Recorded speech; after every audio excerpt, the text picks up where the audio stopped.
तो welcome students, हम लोग जो ओ लेवल का बैच शुरू कर रहे हैं या चला रहे हैं, और साथ ही साथ जो बच्चे ट्रिपल सी को भी बिलोंग करते हैं, तो उसमें एक कॉमन टॉपिक लेके चल रहे हैं। उसका नाम है लिब्रा कैल्क। आप लोगों को बता दें कि अगर आप लोग ट्रिपल सी का बैच ऑर्गेनाइज कर रहे हैं, तो आप लोगों को इस टॉपिक को देखने के लिए कम से कम जो ट्रिपल सी का जो बेसिक कोर्स है वो आपको जरूर पढ़ लेना चाहिए। मैं आप लोगों को ट्रिपल सी के पहले बेसिक कोर्सेज के बारे में बता दूं। जैसे ये ट्रिपल सी का बच्चे हैं, तो ट्रिपल सी में कैल्क की क्लासेस कहाँ से शुरू होती हैं और कहाँ से खत्म होती हैं। आप देख पा रहे होंगे कि हम लोगों के स्क्रीन में कैल्क 11 नंबर वीडियो से चालू होता है। तो आप लोगों को 11, 12, 13, 14 ये सब कैल्क की क्लासेस हैं। और साथ ही साथ 14 के बाद अगर आप लोग देखें तो 17 तक ये सारी क्लासेस आपके कैल्क की हैं। आपको बच्चों ये क्लासेस के वीडियोस लगभग आधे घंटे के होते हैं। ये बीच में दो दो तीन तीन वीडियोस करके से जरूर फिनिश करिए, ताकि जब हम लोग लाइव सेशन पे आए तो आप अपने क्वेश्चंस को सामने रख सकें, अपनी प्रॉब्लम्स और डाउट्स को क्लियर कर सकें। ट्रिपल सी में कैल्क का जो फंक्शंस ज्यादा इंपॉर्टेंट होते हैं, उन्हीं से जुड़े हुए फॉर्मूलाज आते हैं। और अगर हम लोग बात करें ओ लेवल की, तो ओ लेवल में अगर आप लोग गौर करें तो आपके पास वीडियो नंबर 23 से आपको देखना है। 23, 24, 25 ये सारे वीडियोस हैं जो आप लोग देखेंगे। कहां तक देखना है वो भी देख लीजिए। आप लोगों का 36 तक ये पूरा का पूरा जो पैकेज है, ये आप लोगों को एक्सेल प्लस कैल्क का है। आपको बता दें, आपके जो क्वेश्चंस आते हैं उनमें से अगर क्वेश्चन में लिख देता है कि अगर डिस्क्रिप्टिव क्वेश्चन आ रहा है और क्वेश्चन में आप लोगों का एग्जामिनर लिख देता है कि ये सवाल आपको कैल्क से करना है, तो फिर आप लोग उसे कैल्क से ही एक्सप्लेन करेंगे। मैं एक आप लोगों को पिछली बार का पेपर दिखा देता हूं, जिससे आपको एक आइडिया लग जाएगा। तो देखिए, आप लोगों का ये जो पिछली बार का पेपर है उसमें ये रहा ओल्ड पेपर जो आप लोगों को यहाँ पे दिखाई दे रहा है। और इस पेपर में अगर आप लोग गौर करें तो ये जनवरी और सितंबर दोनों का है। सितंबर वाला पेपर मैं खोल देता हूं आप लोगों का। और सितंबर में अगर आप लोग गौर करें तो आपके पास ये जो पेपर्स आ रहे हैं जो आप लोगों के ओ लेवल के हैं, इन पेपर्स में अगर आप लोग चेक करें तो इन पेपर्स में आपको पूरा मेंशन रहता है। जैसे यहाँ पे देखिए ये लिखा हुआ है कि आपको बताना है difference formulas for a number in the spreadsheet, explain each with the example. आपको नंबर से जुड़े हुए फॉर्मूलाज बताने हैं। व्हाट आर डिफरेंट फॉर्मूलाज जो नंबर से, आप लोगों के ध्यान, हमने कितने सारे फॉर्मूलाज फिनिश किए थे। इसमें कहीं मेंशन नहीं किया कि आप एक्सेल से पढ़ें या लिब्रा, तो आपके पास दोनों ऑप्शंस दिए रहते हैं। आप किसी से भी कर सकते हैं। जैसे यहाँ पर देखिए मेल मर्ज फीचर्स क्या होता है, इस पे भी कहीं मेंशन नहीं किया कि आप लोग एक्सेल से या वर्ड से बताएं या किससे बताएं। हाँ, लेकिन अगर आप लोग कोई देखें, आज का जो मैं क्वेश्चन आपको बताने जा रहा हूं बच्चों, वो ये वाला है। आज मैं इसी पर डिस्कशन करूंगा कि एब्सोल्यूट, रिलेटिव और फिक्स सेल रेफरेंस क्या होता है। ये बहुत इंपॉर्टेंट है, ओ लेवल के लिए तो बहुत ही इंपॉर्टेंट है। और ये ऑब्जेक्टिव में आने की पूरी उम्मीद है इस बार, क्योंकि पिछली बार सब्जेक्टिव में आ चुका है। तो इस बार का अगर आप पेपर देखें तो यहाँ पे कहीं पर भी इन्होंने मेंशन नहीं किया कि आपको ये पेपर कैल्क के अकॉर्डिंगली सॉल्व करना है। हाँ, लेकिन जनवरी वाला अगर आपको पेपर दिखाया जाए, ये रहा जनवरी का जो पहले हुआ था, उसमें अगर मैं आपको डिटेल में दिखाऊं तो उसमें देखिए यहाँ पर साफ साफ लिखा रहता है कि आप लोगों को ये पूरा का पूरा बताना है। जैसे यहाँ लिखा है वाटरमार्क कैसे ऐड करेंगे लिब्रा ऑफिस राइटर, यहाँ लिख दिया गया है। तो जब लिख दिया गया है तो आपको फिर उसे वर्ड में नहीं समझाना, आप लोग लिब्रा ऑफिस राइटर में समझाइए। मेरी सर से पर्सनली बात हुई तो मैंने उनसे पूछा कि सर, अगर बच्चे को कोई भी जैसे कि फॉर एग्जांपल दिया गया है, देखिए यहाँ पे लिखा गया है स्लाइड ट्रांजेक्शन बताइए पीपीटी में। तो पीपीटी का मतलब पावर पॉइंट है। अब बच्चा यहाँ कंफ्यूज हो जाता है कि हम पावर पॉइंट पढ़ें जो माइक्रोसॉफ्ट कराता है, या फिर हम लोग लिब्रा का इम्प्रेस पढ़ें। तो इस केस में एग्जामिनर ने साफ साफ मेरे को बताया कि आप बच्चा को सिर्फ, भले वो माइक्रोसॉफ्ट का लिख दे या लिब्रा का लिख दे, आपको नंबर्स पूरे मिलेंगे। 5 नंबर का कैलकुलेट होगा। वहां कहीं पर भी अगर मार्क नहीं है तो आप दोनों में से किसी से भी आप एक्सप्लेन कर दें। बस ये देखना होता है कि स्टूडेंट को आता है कि नहीं आता। हाँ, लेकिन अगर आपके क्वेश्चन में लिख दिया गया है कि लिब्रा से एक्सप्लेन करिए, तो फिर उस केस में आपको लिब्रा ही यूज करना होगा। तो इसीलिए जो मैं आपको यहाँ पे पढ़ा रहा हूँ, तो आप देख रहे होंगे कि हमारे जो वीडियोस हैं, उन वीडियोस में मैंने आप लोगों को पहले एक्सेल पढ़ाया है और उसके बाद फिर मैंने उसी चीज को लिब्रा से भी करके दिखाया है। तो आप बिल्कुल भी कंफ्यूज ना होइए। और ये बेहतर है क्योंकि माइक्रोसॉफ्ट अगर आप लोग सीख लेते हैं तो आपको आगे चल के इनका इस्तेमाल, बिकॉज आप लोग मान लीजिए लिब्रा कैल्क कर लेते हैं तो उसको मार्केट में यूज ही नहीं कर पाएंगे, सब जगह तो एक्सेल यूज होता है। तो इसीलिए एक्सेल में करने के बाद आपको शुरुआत के 7-8 वीडियो एक्सेल के दिखेंगे और उसके बाद नीचे की तरफ से देखेंगे तो यहाँ लिब्रा भी चला दिया गया है। तो आपको बिल्कुल भी दिक्कत नहीं होगा, पूरा कैल्क जो है वो पूरा का पूरा एक्सेल 2 वीडियोस में लिब्रा में खत्म हो गया क्योंकि आपको पहले से आता है। इसीलिए आप इसी तरीके से पढ़िए, आपको बिल्कुल कंफ्यूज नहीं होना है। दूसरी चीज, जब बात करता हूं मैं ट्रिपल सी की, ट्रिपल सी में बच्चों आपका कैल्क ही आता है, आपको जो फॉर्मूलाज आते हैं वो पूरे के पूरे कैल्क के ही आते हैं। आज में जो अभी इस बार नवंबर में जो एग्जाम हुए हैं, सॉरी अक्टूबर में जो एग्जाम हुए हैं, तो मेरे पास अक्टूबर की पूरी क्लासेस हैं। तो मैं आप लोगों को अभी क्लास के एंड में उनके क्वेश्चंस दिखाऊंगा जो अभी कल पेपर खत्म हुए हैं तब से लेकर अभी तक के, और जल्दी उसका पीडीएफ आप लोगों को यहाँ ओरिजिनल पीडीएफ के साथ आपको दिखाई देगा। तो जो ट्रिपल सी का ओरिजिनल पीडीएफ है जिसमें आपका यहाँ पे सितंबर तक के हैं, तो आपका अक्टूबर वाला भी दिखाई देगा। आप उसे बिल्कुल मिस मत करिए क्योंकि क्वेश्चंस ज्यादा नहीं बदले। हाँ, ये मान के चलिए 10% 12% क्वेश्चंस ऊपर नीचे हुए हैं बस। चलिए अब आज के टॉपिक पर हम लोग डिस्कस करते हैं। कुछ बच्चे मेरे से लगातार पूछते हैं कि सर हम ऑनलाइन क्लासेस कैसे ज्वाइन करें, हमारी बीच की क्लास मिस हो जाती है। डोंट वरी, अगर आपकी क्लास मिस हो जाती है तो आप अपने एप्लीकेशन को चेक करें। तो एप्लीकेशन में एक अलग से फोल्डर बना हुआ है ओ लेवल में जनवरी 22 के नाम से, आप इसको खोल के आप लोग पुरानी रिकॉर्डेड क्लास देख सकते हैं। और साथ ही साथ ट्रिपल सी में भी अगर आप चेक करें तो ट्रिपल सी वाले में भी देखिए यहाँ नवंबर 21 के नाम से बना हुआ है, आप उसमें चेक कर सकते हैं। वैसे मैं आप लोगों के जो कोर्स है, जो आपका एप्लीकेशन है, उसके चैट सेक्शन पर मैं लिंक भेज देता हूं। और साथ ही साथ जिन बच्चों ने बैच ज्वाइन कर रखा है ट्रिपल सी का, ओ लेवल का, उनके बैच में भी अनाउंसमेंट सेक्शन पर आप लोगों का अनाउंसमेंट आ जाता है, आप उसे वहां से भी ज्वाइन कर सकते हैं। आपके बैच का कोड आप लोगों की चैट में भेज दिया गया है। तो चलिए अब हम लोग ज्वाइन करते हैं आज का मेन टॉपिक। आज के टॉपिक में हम लोग बात करने जा रहे हैं रेफरेंसेस के बारे में। आप लोगों को कैल्क या एक्सेल किसी पे भी कर लीजिए, दोनों में एक ही जैसा है। हम लोग रेफरेंसेस के बारे में बात करेंगे। रेफरेंस क्या होता है? रेफरेंस बेसिकली 3 प्रकार का है, रिलेटिव, एब्सोल्यूट और मिक्स रेफरेंसेस। अब ये तीनों रेफरेंसेस होते क्या है? ये थियोरेटिकल टॉपिक है। अब मैं एक एग्जांपल से आप लोगों को पहले समझाता हूं तो आप लोगों को ये इजीली समझ आ जाएगा रेफरेंसेस का मतलब क्या होता है। देखिए ध्यान से, रेफरेंसेस के लिए हम लोगों को बेसिकली एक छोटा सा प्रोजेक्ट बनाना होगा, ये रहा। अब अगर आप लोग देखें तो यहां पर मैंने स्टूडेंट्स के नाम लिख रखे हैं और यहाँ पे 3 सब्जेक्ट्स लिख रखे हैं। सब्जेक्ट्स के नाम है फिजिक्स, केमिस्ट्री, बायोलॉजी, और यहाँ टोटल है और यहाँ परसेंटेज है। आप में से कोई बच्चा मेरे को बताए, लास्ट टाइम जो आपने पढ़ा था उसमें टोटल को निकालने का हम लोगों ने कौन सा फंक्शन सीखा था? टोटल हम लोग किससे निकाल सकते हैं? और परसेंटेज किससे निकाल सकते हैं?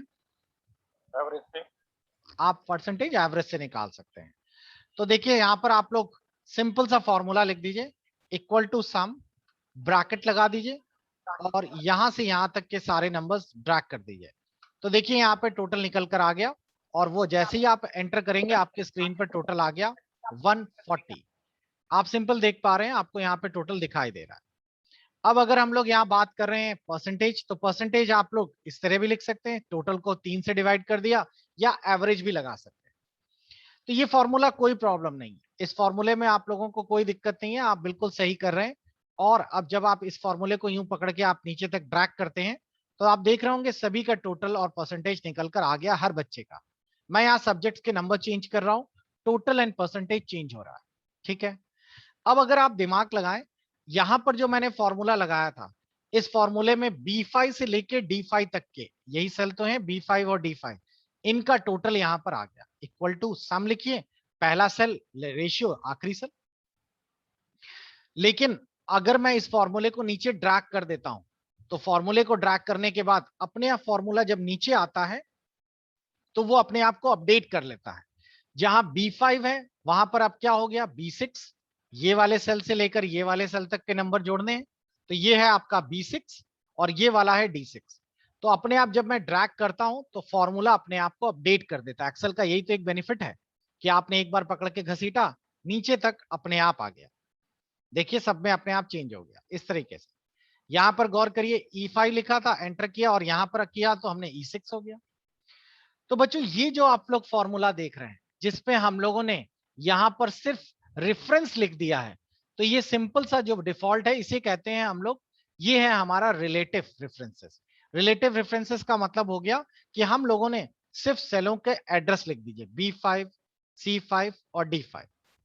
और रिलेटिव रेफरेंसेस की खासियत क्या होती है कि जब आप लोग इसको नीचे ड्रैग करते हैं तो रिलेटिव रेफरेंस अपने आप को बदल देता है। देखिए ऊपर B5 था, नीचे अगर आप चेक करें तो ये अपने आप B6 हो गया।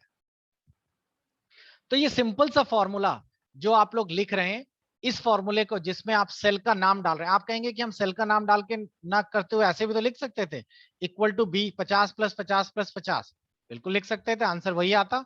लेकिन अगर मैं यहाँ सेलों के नाम चेंज कर देता तो देखिए आंसर नहीं बदलता, क्योंकि हम लोगों ने रेफरेंस फॉर्मूला लगाया नहीं है, हमने रिलेटिव रेफरेंसेस ली नहीं है, हमने तो सिर्फ न्यूमेरिक्स डाल दिए।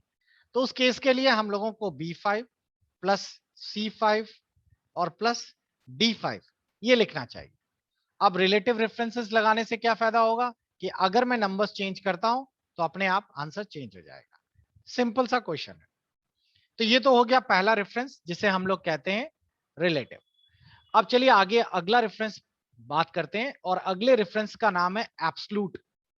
एब्सोल्यूट रेफरेंसिंग क्या होती है ये भी देख लीजिए, इसका पीडीएफ भी आपके पास ऑलरेडी वहां पर है, आप वहां से भी देख पाएंगे और वीडियो भी पूरा डिटेल में है। एब्सोल्यूट का सीन ये है कि मान लीजिए हमारे यहाँ पर इस बार ग्रेस नंबर दिए जा रहे हैं। ग्रेस नंबर क्या होते हैं? ग्रेस नंबर्स जिसमें कि आप लोगों को 10 नंबर सभी को एक्स्ट्रा प्रोवाइड किए जा रहे हैं। अब ये 10 नंबर जो सभी को प्रोवाइड किए जा रहे हैं, वो 10 नंबर इसके भी जुड़ेंगे, इसमें भी जुड़ेंगे, इसमें भी जुड़ेंगे, सभी में जुड़ेंगे। तो इस केस के लिए हम लोग क्या करने वाले हैं, इस 10 नंबर को कैसे जोड़ें?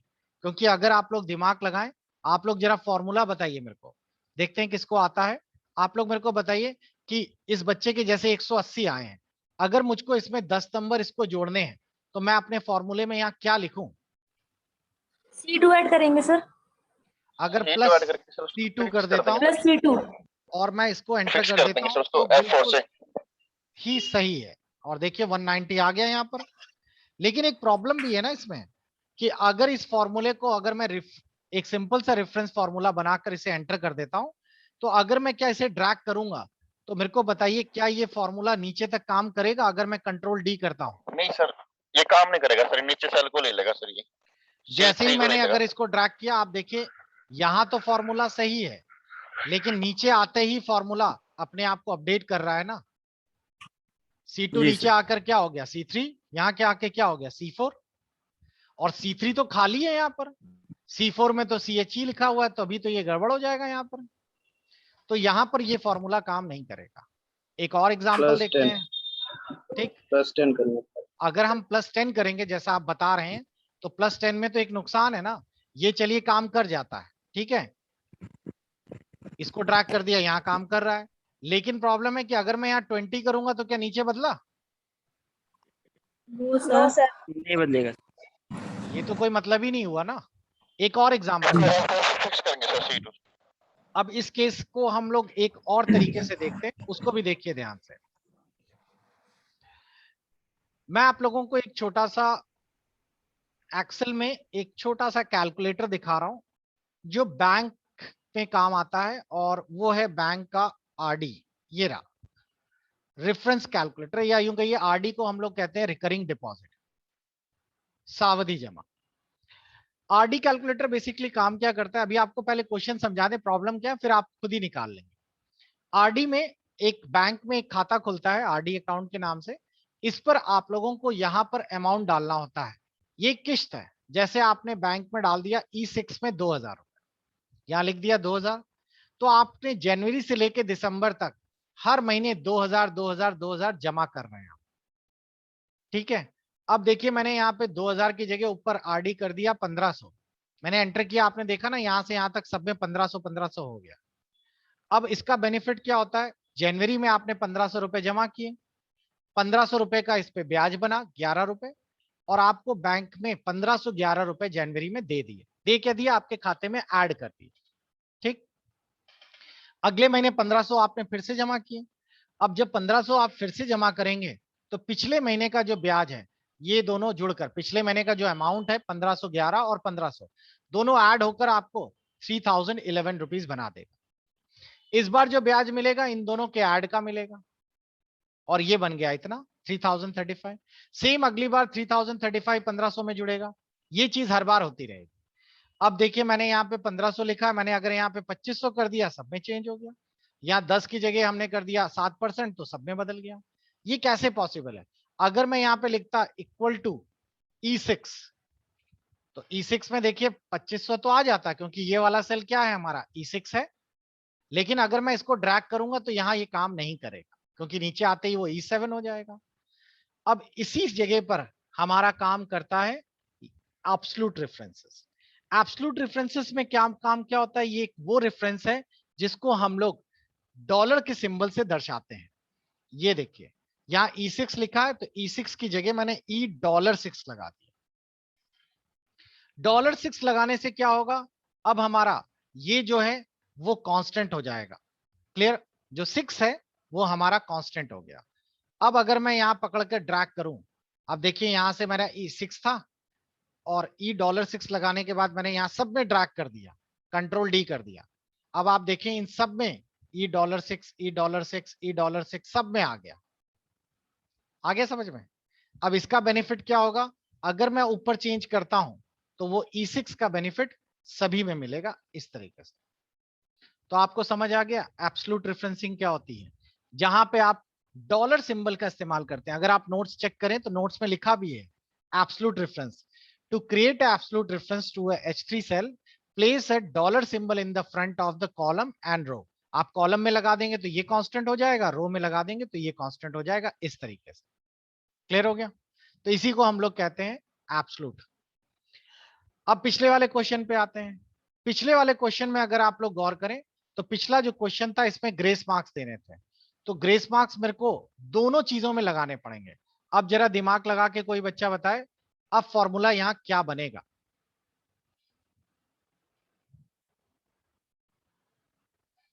सोचिए फॉर्मूला क्या बनना चाहिए?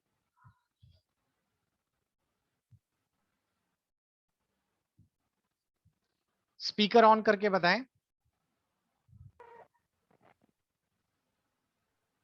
सर इसमें $C2 प्लस कर देंगे B5 plus C5 plus D5 में। हाँ बिल्कुल सही है, आप $C2 कर देंगे। अब ऐसा करने से क्या होगा? पहले वाले तो ये वाले रिलेटिव रेफरेंस है और ये हो गया आप लोगों का एब्सोल्यूट रेफरेंस।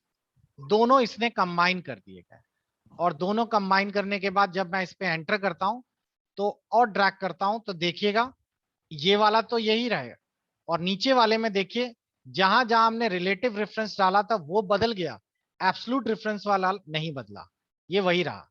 तो ये दोनों मिक्स हो गए ना, रिलेटिव भी और एब्सोल्यूट भी, और इसीलिए इसको क्या नाम दिया है?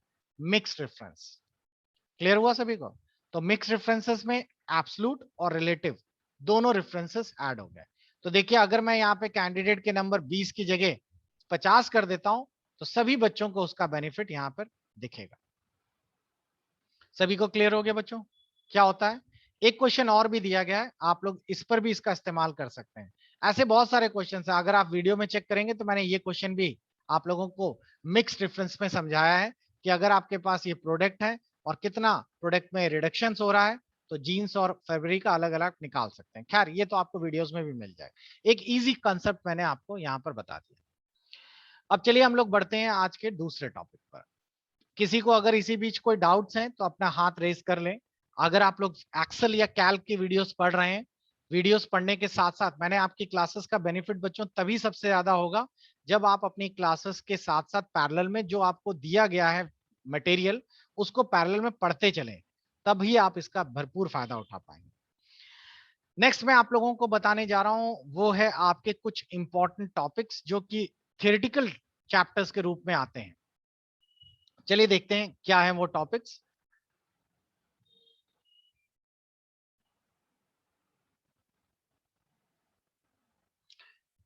देखिए क्या है ये टॉपिक्स और किस तरीके से हम लोग इनका इस्तेमाल करेंगे। दिलीप का एक क्वेश्चन आया है। हाँ दिलीप बताइए क्या सवाल है आपका? सर मैं ये कह रहा हूँ कि जैसे आप M1R5 अपने स्टार्ट किया है, इसकी क्या नोटबुक बनाया? देखिए, आपको नोट्स बनाने हैं तो आप बिल्कुल बना सकते हैं। नोट्स के लिए तो बहुत ही इजी हो जाता है, बिकॉज लास्ट मोमेंट पे आपको अपने नोट्स से ज्यादा अच्छा समझ आता है बजाय दूसरे के।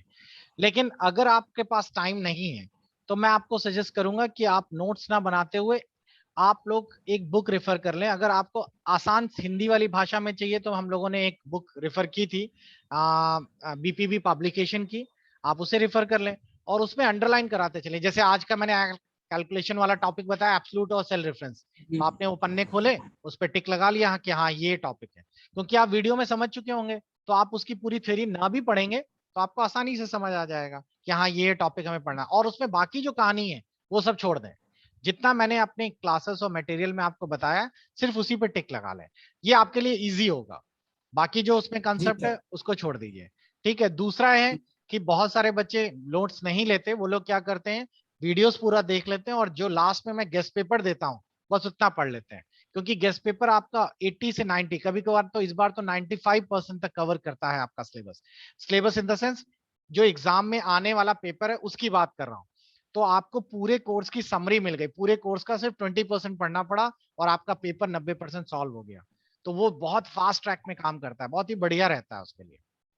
आप वो मेथड जी भी यूज कर सकते हैं। जी, thank you sir. Sunny, Sunny का क्या सवाल है, बताइए सनी। सर मैं ये कह रहा था, आपके जो नोट्स पड़े हैं जी जी। तो उसका प्रिंट आउट निकाल सकता है सर? नहीं, नोट्स सिक्योरिटी रीजन से प्रिंट आउट नहीं निकाल सकते। इसीलिए मैंने कहा कि आप एक बुक प्रेफर कर लीजिए और उस पर टिक लगाते चलिए। वीडियोस यहाँ देख लीजिए और पिक वहां से देख लीजिए। हाँ, मैं आपको एक चीज और बता देता हूँ कि आप लोगों को इसमें भी नोट्स मैंने पूरे डिटेल में, क्योंकि मेरे यहाँ से बहुत सारे टीचर्स भी इसको बाई करके अपने बच्चों को पढ़ाते हैं। तो आप अगर फॉलो करेंगे तो उसमें बहुत डिटेल में है। तो आप लोग अगर जैसे फॉर एग्जाम्पल अगर आप लोग इसमें एमएस के शॉर्ट नोट्स देख रहे हैं तो देखिए पूरे के पूरे शॉर्ट नोट्स हैं जिसमें आपको पूरा का पूरा बताया गया है। लेकिन अगर आप इस शॉर्ट नोट्स को भी फॉलो करेंगे तो आप पाएंगे कि ये कम से कम कुछ नहीं तो 150-200 पन्ने के हैं। आप इतना मत पढ़िए। आप इतना पढ़ेंगे तो ये ओ लेवल के लायक नहीं है। ये पूरा का पूरा आपका क्वालिफाई कर देगा, पूरा एक तरह से कह सकते हैं पीजीडीसीए बन जाएगा। हाँ, मैं आपको सजेस्ट करूंगा कि आप छोटी लेवल में पढ़िए, क्योंकि अननेसेसरी पढ़ने का कोई मतलब नहीं बनता। अब देखिए इसमें मैं आपको दिखाना चाहूंगा कि मैंने इसमें पूरा का पूरा एमएस वर्ड यहाँ से शुरू हुआ है। ये पूरी फॉर्मेटिंग बता दी गई है। मेन में टॉपिक्स आपको समझा दिए गए, इंडेंटेशन क्या होता है, अलाइनमेंट क्या होता है, ये सारा का सारा आपको मिल जाएगा। तो आप इसको भी फॉलो कर सकते हैं। प्रिंट आउट इसलिए नहीं देते क्योंकि बच्चे बदमाशी करते हैं, इंस्टीट्यूट वाले गड़बड़ी करते हैं, अपने लोगों के साथ शेयर कर लेते हैं, काफी नुकसान होता है। इसीलिए ये देखिए यहाँ से आपका कैल्क शुरू हो गया, ये पीपीटी शुरू हो गया। तो बड़े आराम से है, आप आराम से इसे फॉलो कर लीजिए, एक बार देख लीजिए आपको क्लियर हो जाएगा। नेक्स्ट, चलिए अगला टॉपिक जो हम लोग करने जा रहे हैं उसमें बच्चों देखिए कुछ मेन टॉपिक बता रहे हैं। जैसे पहला टॉपिक है कंडीशनल फॉर्मेटिंग। ठीक है। हम लोगों ने यहाँ पे एक स्टॉक का गजेट बना रखा है। यहाँ पे सीरियल नंबर है, यहाँ आइटम के नाम है, उनके ग्रुप हैं, क्वांटिटी है, रेट है, नेट है, और ये सारी चीजें हम लोगों ने यहाँ पे डाल रखी है। सिंपल सा। नेट में क्या फॉर्मूला होगा, क्वांटिटी इंटू रेट कर दिया है, क्वांटिटी और रेट का मल्टीप्लाई कर दिया तो नेट निकल कर आ गया। अब आप लोगों को बोला गया कि ये तो आप आसानी से बना ही लेंगे। इसी तरीके से अगर आप लोगों ने इसका टोटल निकालना है तो देखिए यहाँ पे फॉर्मूला लगा दिया है, सम पहले सेल, रेशियो आखिरी सेल, टोटल निकल कर आ गया। तो ये तो इजी है, इसमें कोई दिक्कत नहीं है। आप बड़े आराम से ये शीट तैयार कर लेंगे। अगर आपको घर पे प्रैक्टिस करनी है तो इसका आप लोग अपने फोन पे स्क्रीनशॉट ले लीजिए ताकि आप लोग घर पे इसको प्रैक्टिस कर सके। अब मैं इसमें कुछ कमांड्स यूज करके दिखा रहा हूँ। ये कमांड, इनमें से जितना भी मैं अभी बताऊंगा उनमें से कोई ना कोई कमांड आपका जरूर फंस जाएगा। पहला कमांड है कंडीशनल फॉर्मेटिंग। कंडीशनल फॉर्मेटिंग आपको इस पे भी मिलेगा, एक्सेल पर भी और कैल्क में भी मिलेगा, आप दोनों में इस्तेमाल कर सकते हैं।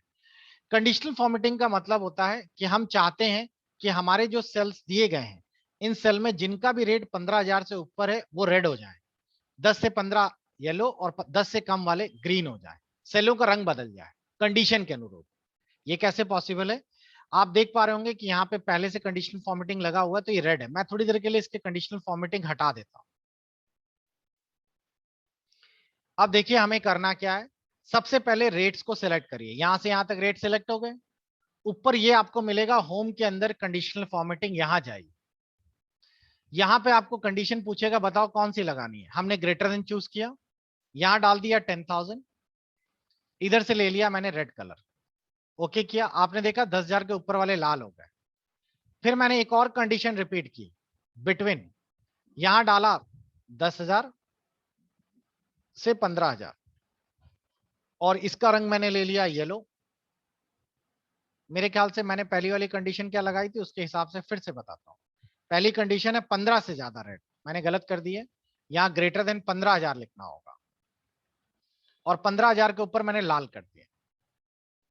अब देखिए 15,000 में तो कोई है ही नहीं, तो इसीलिए कोई लाल नहीं है। फिर मैंने डाली 10 से 15 और मैंने यहां से रंग ले लिया, मान लीजिए ग्रीन, ग्रीन 2 है। फिर मैंने कर दिया 10 से कम और मैं चाहता हूं कि ये ऑरेंज हो जाए, तो यहाँ पे रंग नहीं है तो आप कस्टम करके बना लीजिए।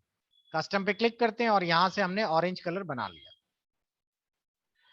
आपने देखा जो भी कंडीशन में आते हैं उसके अकॉर्डिंगली सेल चेंज हो गए।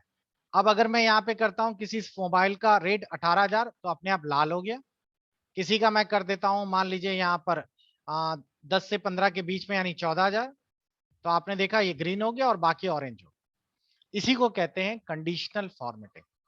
तो आप जो कंडीशन बताएंगे उसके अकॉर्डिंगली आपके सेलों का रंग चेंज हो जाएगा। यही एक सिंपल सी इसकी डेफिनेशन है। दूसरा टॉपिक है हमारे पास data sort. Data sort word का मतलब होता है आंकड़ों को क्रम से लगाना। जैसे अगर आप लोग गौर से देखें, यहाँ पर आपको सामने कई सारे आंकड़े दिख रहे हैं और इन आंकड़ों में कोई भी क्रम नहीं है, ना बड़े से छोटा ना छोटे से बड़ा। तो हम लोग क्या करेंगे, इसके लिए डेटा पे जाएंगे और डेटा के अंदर सॉर्ट पे क्लिक करेंगे। सॉर्ट पे क्लिक करते ही आपसे पूछेगा कि बताओ क्रम कैसा चाहिए, सिलेक्ट करना बहुत जरूरी है। हमने नेट क्लिक कर दिया और नेट के अंदर हम लोगों ने यहां से ले दिया लार्जेस्ट से स्मॉलेस्ट और ओके कर दिया। अब अगर आप लोग गौर करें तो यहाँ पे लार्जेस्ट से स्मॉलेस्ट नेट के अकॉर्डिंगली सेट हो गया। आप कोई भी ले सकते थे, सीरियल नंबर ले लेते, छोटे से बड़ा ले लेते, जैसा भी चाहते। फिलहाल आंकड़ों को क्रम से लगाना, भले वो बड़े से छोटे हो या छोटे से बड़ा, इसी को कहते हैं सॉर्टिंग करना। सॉर्टिंग का मतलब है डेटा को सीक्वेंस में लगाना। तीसरा कमांड जो है हमारा वो है हमारा data filter. Data filter word का मतलब होता है आंकड़ों को छांट देना। फिल्टर का काम ही है छांट देना। अब जैसे आपके सामने ये पूरे आंकड़े हैं, इनमें से मैंने आपसे कहा कि वो सारे फोन जिनका रेट 10,000 से ज्यादा है वही स्क्रीन पे दिखाई दे, 10,000 से ऊपर वाले। ठीक है भाई, डेटा पे गए और यहाँ फिल्टर पे क्लिक किया। जैसे ही आपने फिल्टर पे क्लिक किया ये बटन आ जाएंगे, इन बटन को कहते हैं ड्रॉप डाउन बटन। आप ड्रॉप डाउन बटन पे गए और यहां पर आप अपनी कंडीशन बताइए। कंडीशन मैंने क्या बताई है, 10,000 से ज्यादा, तो मैंने यहां ले लिया ग्रेटर देन और यहां लिख दिया 10,000। बस आपने देखा ना स्क्रीन पर 10,000 से ज्यादा वाले रह गए। इसी तरीके से 10,000 से कम, बिटवीन, कोई भी आप कंडीशन डाल सकते हैं और इसी को हम लोग क्या कहेंगे, फिल्टर। फिल्टर ऑफ कर दिया, सब खत्म हो गया। तो तीनों चीजें समझ आ गई, conditional formatting, data sort and data filter. तो आज के मेन टॉपिक्स यही थे बच्चों। तो इन टॉपिक्स को आप लोगों को मैक्सिमम प्रिपेयर करना है और उसी के साथ साथ अभी क्लास को मैं दोबारा रीस्टार्ट कर रहा हूं बच्चों, और रीस्टार्ट करने के साथ साथ आप क्लास में अपने आप क्वेश्चंस और डाउट्स क्लियर करेंगे। और साथ ही साथ बता दें कि अब ऑल्टरनेट क्लासेस जो चल रही थी उन क्लासेस को अब हम रेगुलर करने जा रहे हैं और इन रेगुलर क्लास में आप लोगों का एक क्लास जो चलेगी वो तो M2 की M1 की चलेगी और जल्द ही आप लोगों की पाइथन की क्लास ऑल्टरनेट वाले डेज में शुरू हो जाएगी। तो आप लोग तैयार रहिए, जिनका M3 पेपर इस बार देना है पाइथन वाला उन लोगों को बेनिफिट मिलेगा और अब आप लोग पाइथन की क्लास को भी लाइव पढ़ सकेंगे। चलिए लौट के आइए जल्दी से अपने शॉर्ट नोटिस में और फिर आपके आगे के क्वेश्चंस डिस्कस करते हैं।